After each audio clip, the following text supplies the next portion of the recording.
20 वर्सां पयलीं इफी गोंयांत ऑर्गनायज केल्लें आनी एक इफी एंड गोवा किंवा गोवा इफी गोवा हो एक सेट जालो आनी it is an internationally Goa IFFI खातीरय ब्रँड जालें आनी गोंया खातीर इफी ब्रँड जालें आनी आज वर्ल्ड वायड इफी गोवा म्हणून वळखलें वता. गेली 20 वर्सां आमी इफी होस्ट करतात.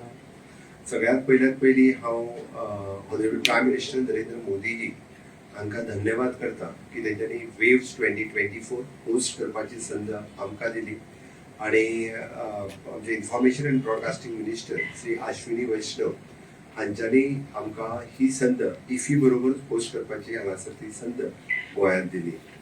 Waves 2024 is the World Audiovisual and Entertainment Summit, a global event aimed to be promoting the India's media and entertainment industry on an international stage.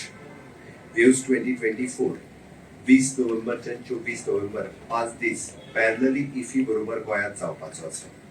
पयलेच फावटी जाता म्हणजे honourable prime minister have attended दीस waves सारकोच event तांच्यांनी globally foreign country I don't know exactly but foreign countries attend केल्या उपरांत तांच्यांनी ठरयलें की ह्या सगळ्या इंडस्ट्रींतल्या लोकांक एकत्र आनी ग्लोबली मार्केट करपा खातीर तांच्यांनी फर्स्ट टायम हो इव्हेंट जो इंडियेंत जाता आनी तो गोंयांत जाता.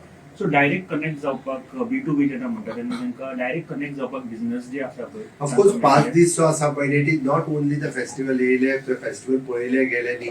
इट इज B2B B2G हे डिफरंट ऑर्गनायझेशन्स किंवा बिझनेस हांच्या खातीर म्हणून ते रजिस्ट्रेशन करून तांचे कॉर्डिनेशन जातलें तेंचे वेगवेगळे सेमिनार्स मास्टर क्लासीस तांच्या बरोबर इंटरॅक्ट करपाक मेळटलें. कोण तातूंतलो टॅलंटेड आशिल्लो दे विल चूज.